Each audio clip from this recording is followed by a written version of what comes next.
Ilmu Aji Kulhu Sungsang. Mungkin di antara pemirsa itu pernah mendengar keilmuan ini. Dulu konon ajian ini digunakan oleh para wali ya, itu untuk berdakwah dalam melawan bangsa lembut ataupun jin-jin jahat. Nah, untuk selengkapnya mari kita bahas.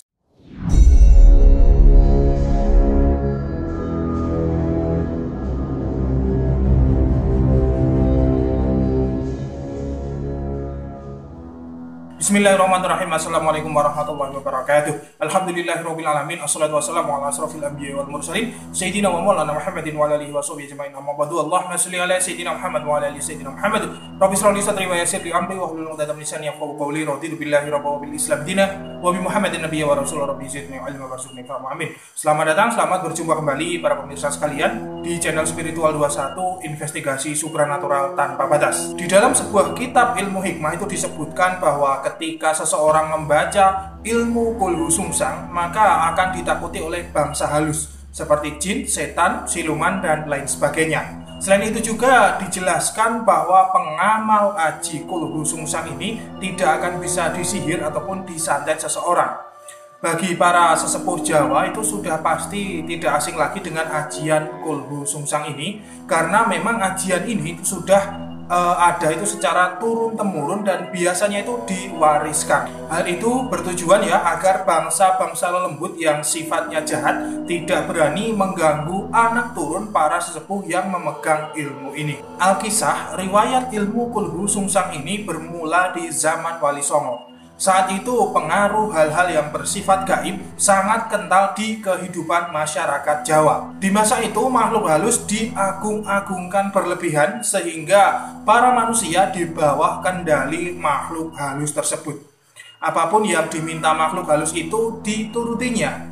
Akhirnya terjadilah berbagai macam bentuk pemujaan yang dilakukan oleh sebagian masyarakat kepada makhluk halus tersebut. Hal itu disebabkan karena begitu takutnya dengan pengaruh gaib dari makhluk-makhluk itu, pemirsa. Kemudian muncullah sosok tokoh wali Allah dari kalangan atau dari anggota Wali Songo.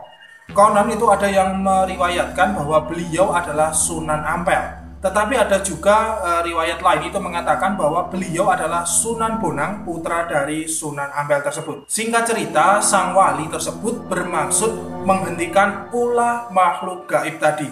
Sampai akhirnya terjadilah peperangan, dan peperangan tersebut dimenangkan oleh beliau Kanjeng Sunan. Ilmu yang digunakan Kanjeng Sunan tersebut adalah ilmu hikmah yang berlandaskan tauhid kepada Allah. Ilmu itulah yang sekarang terkenal dengan macam-macam kulhu. Salah satunya adalah Kulhu Sungsang, yang mana apabila dibaca maka makhluk halus ataupun jin-jin jahat itu tidak berani mengganggu ataupun menyakiti orang yang membaca mantra Aji Kulhu Sungsang ini. Di dalam salah satu kitab ilmu hikmah itu disebutkan bahwa ilmu kulhu tersebut itu ada 3 macam. Yang pertama yaitu kulhu geni, yaitu untuk menghancur leburkan setan ataupun jin-jin jahat. Yang kedua adalah Kulhu Sungsang tadi. Jin setan itu tidak berani mendekat ya. Terus kemudian yang ketiga ada Kulhu Dirgo.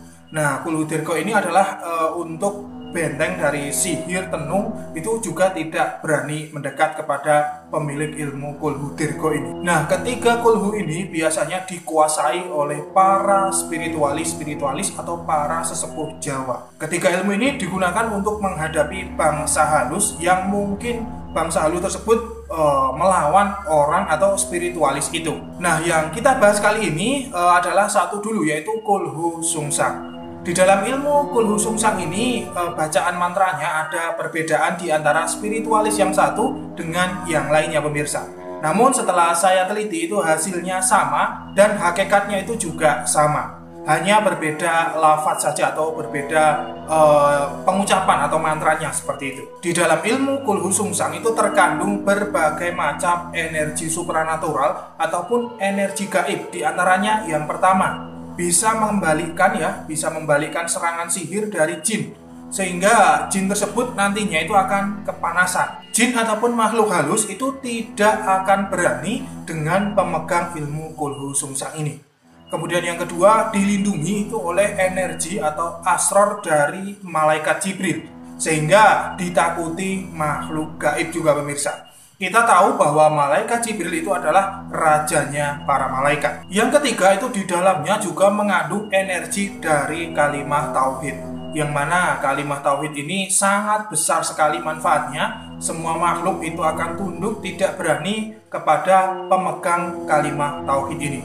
Bahkan Rasulullah mengatakan kalimat tauhid itu adalah kunci untuk masuk surga. Seseorang yang di dalam jiwanya mengerti dari kesejatian ilmu kulhu sungsang ini, maka sudah tiada lagi ketakutan terhadap makhluk halus pemirsa. Sihir, santet, tenung akan terjungkir balik dengan ilmu ini. Kita perlu pahami bahwa aji kulhu sungsang ini merupakan warisan dari seorang waliullah yang agung. Maka kita wajib menjaganya dengan baik. Tidak boleh mengajarkan ilmu ini kepada orang yang hanya untuk main-main saja pemirsa. Ilmu ini masuk kategori hizib ya, tetapi format bahasanya itu bahasa Jawa digabung dengan bahasa Arab. Seperti kita kenal ya, hizib-hizib yang lain itu juga ada bahasa Suryani dicampur atau digabung dengan bahasa Arab juga. Silahkan bagi yang menginginkan ilmu ini berijazahlah kepada orang yang benar-benar mengerti. Biasanya yang masih menyimpannya atau yang masih memegangnya itu adalah para orang-orang tua di zaman dulu pemirsa. Kalau masih punya mbah atau kakek ya, silahkan ditanyakan perihal keilmuan ini. Biasanya mereka akan mengetahuinya. Dan mintalah ijazah kepada kakek-kakek tersebut. Terima kasih telah menyimak. Saya Batin Alam undur diri, kurang lebihnya mohon maaf. Subhanakallahumma wa bihamdika asyhadu an la ilaha illa anta astaghfiruka wa atubu ilaik. Alhamdulillahirabbil alamin. Wa billahi taufiq wal hidayah wa ridha wal inayah. Wassalamualaikum warahmatullahi wabarakatuh. Salam spiritual.